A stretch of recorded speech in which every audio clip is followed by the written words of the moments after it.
Había una vez una tierra de eficiencia y orden llamada Alemania.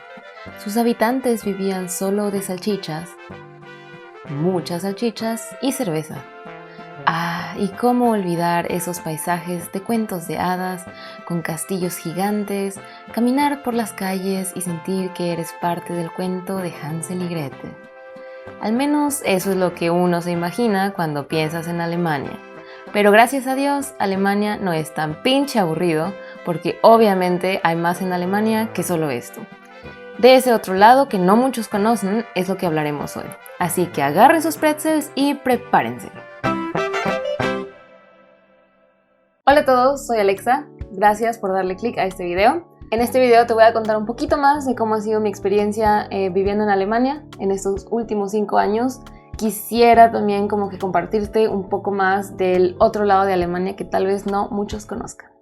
Antes de venir a Alemania, la verdad es que yo no sabía pues casi nada. O sea, no tenía como que una idea exacta de qué esperar. O sea, yo tenía pues muy poca información en realidad. Nunca había venido a Europa, entonces en general no sabía ni qué esperarme. Lo único que sabía eran así como que los clichés de que, ok, en Alemania toman mucha cerveza, les gustan las salchichas, hay estas casitas de triángulos así como de Hansel y Gretel, que la verdad, o sea, cuando nos pedían a nosotros en kinder o en primaria dibujar una casita, pues a veces las dibujábamos de triángulo, no sé por qué. Pero la verdad es que yo creí que eso no existía. O sea, cuando llegué acá fue la primera vez que vi ese tipo de casas y dije, wow, sí existe, no es nada más cuento de hadas.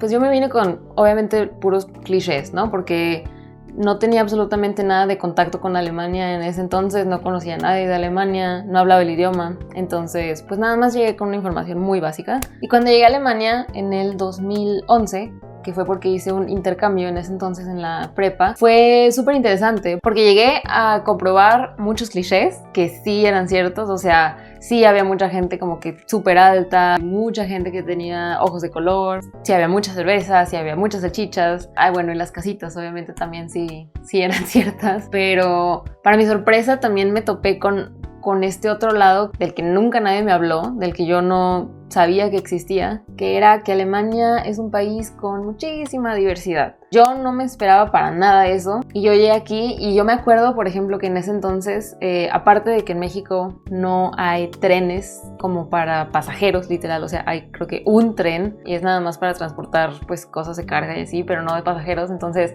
llegar a Alemania para mí fue así como wow, o sea, hay trenes. No mames, qué increíble. Yo me acuerdo que me encantaba quedarme en las estaciones cuando esperaba mi tren y nada más pararme ahí y ver cómo pasaba gente. Me encantaba ver toda la mezcla de gente que había. Había asiáticos, había gente negra, había altos, chaparros, de todos lados del mundo. Y se me hacía lo máximo, o sea, se me hacía increíble ver tantas caras tan diferentes porque eso en México yo nunca lo había visto. Una de las cosas que también me acuerdo que me súper fascinó de Alemania en ese entonces fue que estuve esperando como que mi bus en una parada y en eso veo que llegó un grupo de 3, 4 chavas con un hijab, o sea, con la cabeza tapada, y me quedé helada, o sea, porque dije, esto existe. Suena súper pendejo cuando lo dices así, obviamente, pero en México, o sea, por Dios, que a los 16 años que llegué fue la primera vez en la vida que había visto a una persona musulmana en vivo y en directo. Y se me hizo lo más increíble del mundo. Conforme fue pasando el tiempo y conforme más iba viviendo en este país, me iba dando cuenta que no era nada más una excepción. O sea, esas chavas de la parada eran el pan de cada día de acá y de las calles, de los metros, de todo. O sea, estaba mezcladísimo aquí en Alemania y eso fue algo con lo que yo me topé y que jamás me había imaginado de Alemania, la verdad. Ahora ya que llevo varios años acá y que tengo pues amigos alemanes, también latinos, o sea, un poquito mezclado de todo el mundo. Sí, suena bien mamón decir tengo amigos de todo el mundo, ¿verdad? Pero no, bueno, pero a lo que voy es que estos amigos que tengo, yo los considero, por ejemplo, como mis amigos alemanes. Ellos sí nacieron aquí en Alemania, pero sus papás son o de Turquía, o de Filipinas, o de España, o de Croacia, o sea, de muchos lados del mundo, pero ahí les va. Ellos no se consideran como alemanes.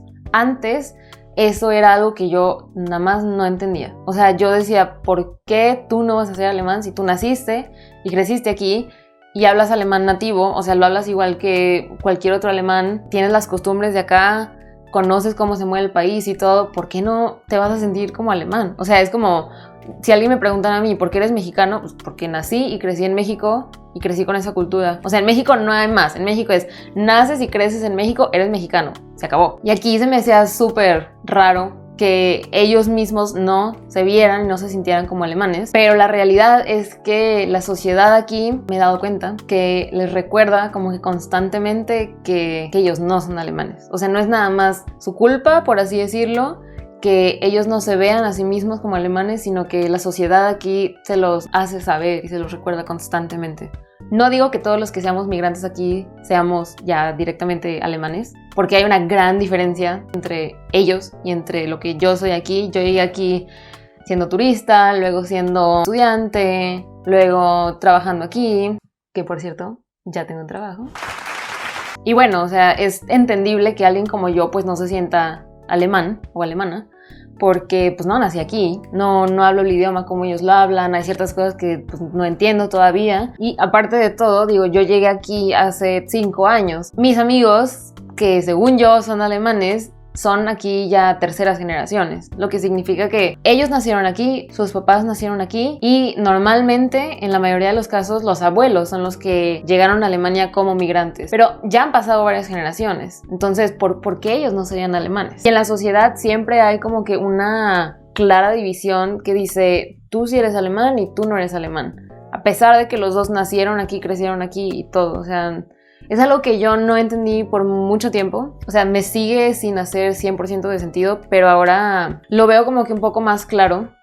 En Alemania hay un término que se llama Bio-Deutsch. Es un término al que se le refiere si tú naciste acá, tus papás, tus abuelos, tus bisabuelos y así en el árbol genealógico, si todos nacieron acá en Alemania, eres como que Bio-Deutsch, o sea, eres el alemán puro, el alemán 100% biológico alemán, ¿no? Y ahí es como que donde radica la diferencia. Y, fun fact, por si no sabían, hay algo que se llama Abstammungsprinzip y eso significa que, por ejemplo, si tú naces en Alemania, no por el simple hecho de nacer acá ya te conviertes en alemán, sino que tus papás tienen que ser alemanes para que tú recibas la nacionalidad alemana y pues por ende recibas el pasaporte. Entonces siento que desde un principio eso es algo que ya, o sea, si partes de esa base de que no todos son alemanes, incluso si naciste aquí en Alemania, pues creo que por eso es un poquito difícil esto de la identidad nacional, con lo que batallan las personas para saber y para dividir quién es alemán, quién no es alemán. Díganme en los comentarios si les parece interesante este tipo de contenido como para saber más de Alemania o en general como que de la migración y así. Nos vemos en el siguiente video. Bye. La música de este video fue creada por mi amigo Chimp Monkey. Si les gustó esta canción, pueden checar su canal, que se los dejaré por aquí, y ahí van a encontrar mucha más música muy cool.